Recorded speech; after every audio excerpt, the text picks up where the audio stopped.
better watch out if your enemy's a road ahead of full prophecy. To be the greatest beast the world has ever seen. I feed him every day like the bones clean. I feed him all the hate and he grows me. And he gets claws real big, pissed off quick. And if you cross him, you might drop dead. Metaphorically, of course, settling the score. Never getting bored, loves the blood and gore. Always wanting more freedom from the source. They don't really understand until they feel the force to part it. If you start shit, you'll be heartless in the darkness. Torn apart quick, you left scars ripped. You'll be chewed up and discarded.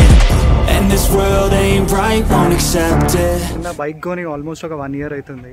Bike కొన్నప్పటి నుంచి అనుకుంటున్నాను అరే మనం ఒక Himalayan 450 review చేయాలని. But నేనేమనుకుంటున్నా అంటే అరే first మనకు కొంచెం ఎక్స్పీరియన్స్ రావాలి కదా బండిది, దాని తర్వాత చేద్దాంలే అనుకుంటా. ఇప్పుడు నా బండిని అయితే నేను ఒక 8,800 అరౌండ్ 9,000 kilometers రైడ్ చేశాను.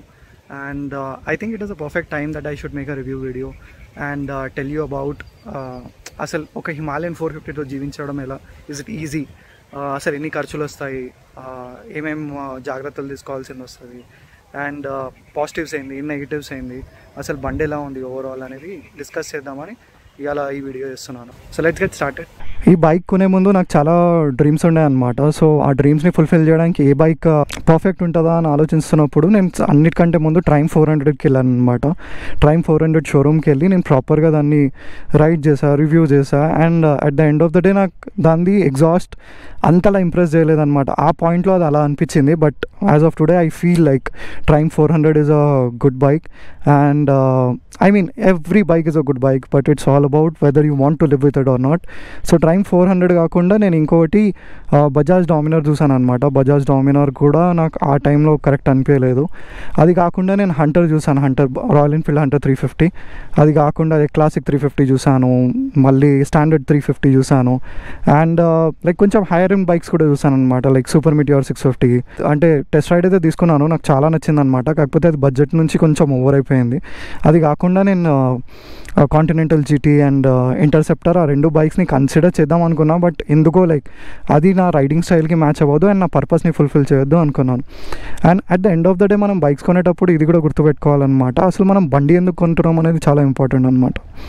సో నా కోసం ఒక బండి కొనే రిక్వైర్మెంట్ ఎందుకు వచ్చిందంటే, నేనేమనుకున్నానంటే నేను ఒక ఆల్ ఇండియా రైడ్ ఒక బండి మీద చేయాలి అని ఒక థాట్తో స్టార్ట్ అయ్యాను అనమాట. అండ్ ఆ టైంలో నాకు బండీస్ రివ్యూ చేస్తున్నప్పుడు నాకు proper bike or a bike with which I want to live, అంటే ప్రతి బండితో ఏదో ఒక ఇష్యూ ఉంటుంది, బట్ దీంతో నేను బతకాలి లేదా నేను దీన్ని బేర్ చేయగలను అన్నప్పుడు నేను ఈ డెసిషన్ తీసుకున్నాను అనమాట. So finally I ended up buying a Himalayan 450.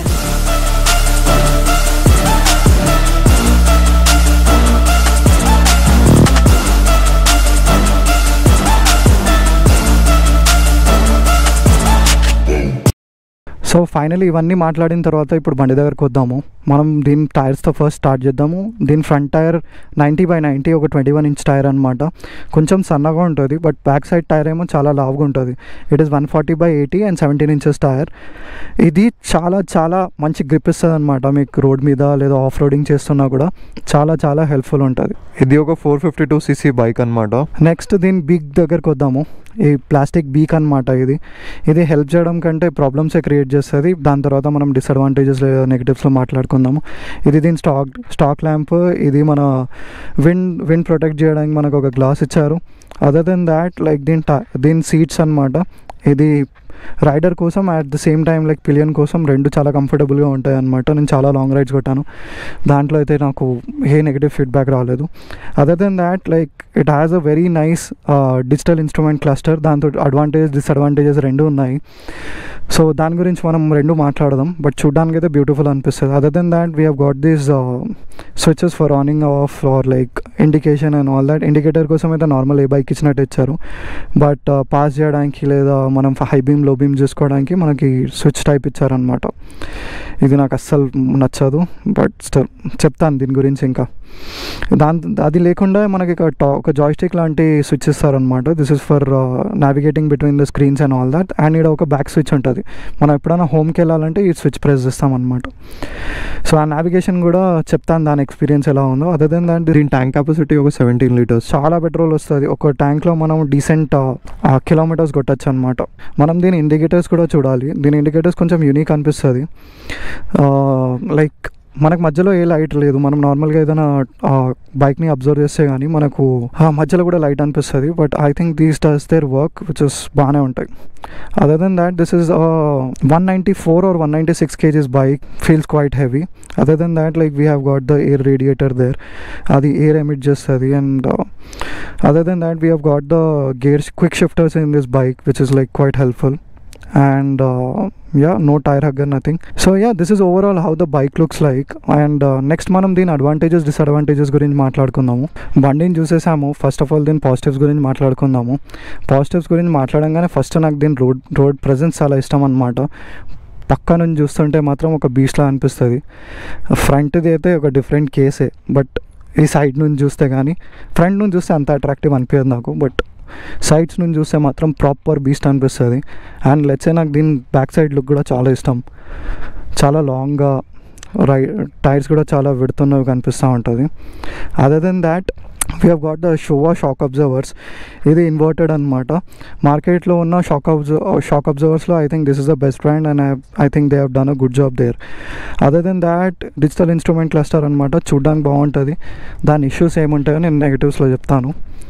Other than that I think the sitting position is very commanding. మీరు ఎట్లాంటివి రోడ్ మీద ఉన్నా, ఎంత మంచి బైక్ ఉన్నా కూడా మీకు ఒక కింగ్లా ఫీల్ అవుతుంది. Other than that we have got 17-liter tank, petrol tank, which is quite helpful. I mean at any point like అవును ఎక్స్ట్రా పెట్రోల్ కావాలి అన్న ఫీలింగ్ అయితే మీకు ఇవ్వదు. ఎప్పుడు పెట్రోల్ దొరికినా you can be ready with extra fuel at most of the times. Other than that, the handlebar is very comfortable and suitable for long rides. And the seats, I would like to tell about it. Actually దీని seats adjustable అనమాట. మీరు seat కింద కొంచెం adjustment ఉంటుంది, దానికి పైకి కిందికి చేసుకోవచ్చు. సో దట్ హైట్ కొంచెం పెంచవచ్చు, తగ్గించవచ్చు అనమాట. The comfort of the rider seat is very very good. And the pillion as well, నాకు ఎప్పుడు కంప్లైంట్స్ రాలేదు. నేను యూజువల్గా అయితే ఒక 4 డేస్లో 1800 రైడ్ 1600 kilometers రైడ్ అయితే చాలా కొట్టాను. And I have not got any complaints. So that way it is like very very good. అది కాకుండా మనకు క్విక్ షిఫ్టర్స్ వస్తాయన్నమాట. Quick shifters in general like help అవుతాయి నాకంటే. లైక్ నేను క్విక్ షిఫ్టర్స్ యూజ్ చేయను, బట్ యా ఒక ఆప్షన్ ఉన్నది, దానికి ఎట్లా యూజ్ చేసుకుంటే అట్లా కదా. And yeah like monoshock suspension అనమాట. దీని సస్పెన్షన్ గురించి అయితే మనం చాలా మాట్లాడాలి. మన 400 to 500 cc సెగ్మెంట్లో నాకు తెలిసి నేను చూసిన బైక్స్లలో this is one of the best suspension setup that we can talk about. Overall experience అయితే నాకైతే మంచిగానే అనిపిస్తుంది. అండ్ నెగటివ్స్ గురించి మనం ముందు మాట్లాడదాం. అన్నిటికంటే ముందు ఏంటంటే దీని బీక్ అనమాట. ఈ ప్లాస్టిక్ బీక్ వాడు ఎందుకు ఇచ్చిండో, ఐ మీన్ అఫ్ కోర్స్ ఆయన ఏదైనా హెల్ప్ చేయడానికి ఇచ్చి ఉంటుంది brand. I actually like have very very bad review about it. Like మనం ఏదైనా వాన లాంటి సినారియోలో దీన్ని యూజ్ చేస్తుంటే కానీ ముంగటి నుంచి ఉల్టా మన మీదకే కొడుతుంటుంది అనమాట. సో అంత వర్స్ట్ అనమాట దాని ఎక్స్పీరియన్స్. అండ్ మీరు బండి నడుపుతుంటే కూడా మీకు ఏం ఫీల్ అవుతుంది అంటే లైక్ యాక్చువల్లీ దీని పర్పసే సర్వ్ చేయదు. And other than that I think the stock lamps అస్సలు అది కనిపించనా నాకు అనిపించదు. అసలు ఎందుకు ఇచ్చిండా అనిపిస్తుంది మీకు. అండ్ ఇప్పుడు కూడా అది ఆన్ ఉంది, దాన్ని త్రో చూడండి, ఏం లేదు. ఇప్పుడైతే ఒక డిస్కషన్ ఏముండొచ్చు అంటే డే ఉంది కదా రాబోయే అని, బట్ స్టిల్ లైక్ మీరు నైట్లో కూడా ఇది కనిపించడం చాలా కష్టం అనమాట. Other than that we have got the glass which is supposed to protect us from the wind, but it doesn't. Like it has its own issues. I mean like ఏ పాయింట్లో అయినా మీరు దీన్ని విండ్ నుంచి ప్రొటెక్ట్ చేస్తుందా అంటే అసలు చేయదు. ఇది కాకుండా మనకు ఒక టూరింగ్ గ్లాసెస్ కూడా వస్తాయి అనమాట విండ్ బ్లాస్ట్ నుంచి ప్రొటెక్ట్ చేయడానికి, but that is also worst if you are purchasing it from Royal Enfield. Other than that, like we have got the digital instrument cluster, which is again a headache more than any help. So let's say ఏ పాయింట్లో అయినా మీకు అనిపిస్తుంది అనుకోండి, let's say digital instrument cluster వల్ల చాలా help అవుతుంది. దీంట్లో నావిగేషన్ ఉంటుంది, చాలా ఫీచర్స్ ఉంటాయి, కలర్ చేంజ్ అయిపోతుంది, టైం ఇస్తుంది, ఇది అది అని. I mean those are helpful of course. So but mostly like మనం లార్జ్లీ మాట్లాడుకుంటే దీంతో ఏం స్పెషల్ హెల్ప్ అయితే మనకు ఉండదు అనమాట. సో ఈ డిజిటల్ ఇన్స్ట్రుమెంట్ క్లస్టర్ వల్ల మనం చాలా ఎక్స్పెక్టేషన్స్తో కొంటాం కదా. లెట్స్ సే దీనిలో నావిగేషన్ ఉందంట, అన్ని డిజిటల్ ఉంటాయి, ఇది అది అని. ఆ నావిగేషన్ అయితే ప్యూర్ వేస్ట్ అనమాట. ఏ పాయింట్లో అయినా మీరు నావిగేట్ చేయాలంటే మీ ఫోన్తో ఆ సిస్టమ్ని మీరు కనెక్ట్ చేయాలి. ఆ కనెక్ట్ అవ్వడం ఒక హెడేక్. కనెక్ట్ అయిన తర్వాత లైక్ అది తొందరగా మీ ఫోన్ డిశ్చార్జ్ చేస్తూ ఉంటుంది. అండ్ బ్లూటూత్ కనెక్టివిటీ ఉండడం వల్ల మీ ఫోన్ స్క్రీన్ ఆన్ ఉండాలి, దానివల్ల ఫోన్ వేడిగా అవుతుంటుంది, ఇదిగా ఆన్ ఉండాలి. And I had the worst experience, I can tell you. So అదనమాట. అట్లీస్ట్ ఆ డిజిటల్ ఇన్స్ట్రుమెంట్ క్లస్టర్ నాకు అలా అనిపిస్తుంది. And other than that I don't like this switches. అసలు నార్మల్ స్విచ్చెస్ నుంచి ఇక్కడికి ఎందుకు స్విచ్ అవ్వాలి మన ఒక క్వశ్చన్ నేను చాలాసార్లు అడుగుతుంటాం. అదర్ దెన్ దాట్ దీన్ని నావిగేట్ చేయడానికి జాయ్స్టిక్ ఇచ్చారు. ఆ జాయ్స్టిక్ ఇంకా I think I have negative experiences with it, like అస్సలు హెల్ప్ఫుల్ కాదు. అదర్ దెన్ దాట్ మనం హోమ్కి రావాలంటే ఇక్కడ ఒక స్విచ్ ఉందన్నమాట.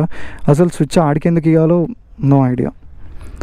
అదర్ దెన్ దాట్ లైక్ దీని వైరింగ్ అనమాట. దీని వైరింగ్ నాకు ఎప్పటికీ లైక్ ఏదో ఇన్కంప్లీట్గా అనిపిస్తుంటుంది. ఏదో లైక్ అవును మనం మెకానిక్ల దగ్గరికి వెళ్ళినప్పుడు ఏదో జుగాడి చేసి ఇస్తారు కదా, ఆడ ఏదో ఒకటి పిన్ చేసేసి తీసుకపోరవే అన్నట్టు ఉన్నది ఇది. So yeah, I have that feeling, like నాకు వైరింగ్ కూడా దీన్ని ఇష్టం లేదు. Other than that like we have the radiator cover and all that. Otherwise the heating issue that we have with the bike, మనం 400cc పైన వెళ్తే ఏ bike usually 350cc పైన వెళ్తేనే ఏ బైక్ తీసుకున్నా మనకి హీటింగ్ ఇష్యూ వస్తుంది. But this is a 450cc bike and the heating is there. And yeah, it's a choice whether you want to live with it or not. మనం దాంతో బతకాలనుకుంటే బతుకుతాం ఎట్లన్నా. బట్ యా, హీటింగ్ ఇష్యూ అయితే in general ఉంటుంది దాంతో. Other than that the water part, I mean like దీని మీద వచ్చే నీళ్ళు ఏదైతే ఉంటుందో, లెట్స్ మీరు దీన్ని నీళ్ళలోకి తీసుకొని పోయారంటే మొత్తం ఇట్లా బుడద మీ మీదకి వస్తూనే ఉంటుంది అనమాట. ఒక సజెషన్ ఏంటంటే టైర్ హ్యాగర్ పెట్టించుకోవడం చాలా మంచిది. బట్ యా, ప్రస్తుతానికైతే మనం దీని మీద ఏ కొత్త వస్తువు పెట్టియలేదు, దీంతోనే బతుకుతున్నాము. బట్ టైర్ హ్యాగర్ పెట్టేస్తే కొంచెం హెల్ప్ అవుతుందని నా feeling. Other than that the indicators are like quite attractive. I mean like మధ్యలో లైట్ ఇవ్వకుండా జస్ట్ ఇండికేటర్స్ ఇచ్చేసారు, which does it job. Like దాని పని అది మంచిగానే చేస్తుంది. అదర్ దెన్ దాట్ లైక్ ఈడొకటి మనం టెయిల్ బ్యాగ్ పెట్టుకోవడానికి డిఫరెంట్ వస్తుంది అనమాట. ఇది నేను బయట మార్కెట్లో ఇప్పించుకున్నాను. సో దట్ నేను సాఫ్ట్ లగేజ్తో యూజువల్గా ట్రావెల్ చేస్తాను, నా దగ్గర హార్డ్ లగేజ్ లేదు. నేను బ్యాగ్స్ ఇవన్నీ పెట్టేసుకుంటాను. సో దానికోసం దిస్ ఈజ్ వెరీ గుడ్. మనం దీని నెగిటివ్స్ గురించి ఎట్లైనా మాట్లాడుతున్నాము. దీని నెగిటివ్స్లో ఒక స్ట్రాంగ్ పాయింట్ ఏంటంటే దీని లో అండ్ టార్క్ అంతా మంచిగా ఉండదు అనమాట. లైక్ లోవర్ గేర్స్లో I'm talking about like first gear, second gear or maybe third as well. మనం ఫస్ట్ గేర్లో ఉంటే లో పవర్ ఫీల్ అవుతుంది, సెకండ్ గేర్లో వెళ్తే లో పవర్ ఫీల్ అవుతుంది, థర్డ్ గేర్లో వెళ్ళామనుకోండి చాలా పవర్ ఫీల్ అవుతుంది. సో ఆ లో అండ్ టార్క్ని వీళ్ళు ప్రాపర్గా మేనేజ్ చేయలేదా ఏందా అనేది ఒక క్వశ్చన్ మార్క్ నాకైతే. But I don't like its performance in the city or in the traffic scenarios. మీరు చాలా గేర్ అప్ అండ్ డౌన్ చేయాల్సింది వస్తుంది. సో అదొక నెగిటివ్ అనే నేనైతే చెప్పాలి. ఐ మీన్ ఒక 450 segment bike you will atleast expect that the low and torque will be good, right?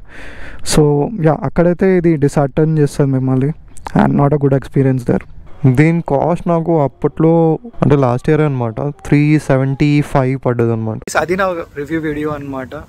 ఇది ఏం పర్సనల్ లైక్ రైవలరీ ఏం కాదు బైక్తో. లైక్ నాకున్న ప్రాబ్లమ్స్ని, నాకున్న బెస్ట్ పాయింట్స్ని నేను ఆడ ప్రజెంట్ చేశాను అనమాట. Just in case at any point మీరు నా పాయింట్స్ మేబీ లైక్ అగ్రీ కాకపోతే I think it's your personal choice. But yeah, like living for 9,000 kilometers with this bike, I think this has taught me all of this. నాకు తెలిసిన పాయింట్స్ని మీకు చెప్పాను. And మీకు నచ్చుంటే కానీ చెప్పండి. ఇది కాకుండా నేను వేరే బైక్స్ని కూడా చాలా త్వరలో రివ్యూ చేయబోతున్నాను. And this is my first bike review.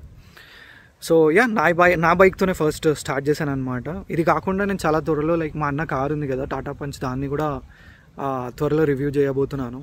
So yeah, దాన్ని రివ్యూ చేసి మీకు నా వ్యూ షేర్ చేస్తాను అండ్ కొత్త రివ్యూస్తో మేము ముందుంటాను. Other than that, if you like this kind of videos, please do like, share, subscribe and comment. Like if you feel like I could have done it better, let me know.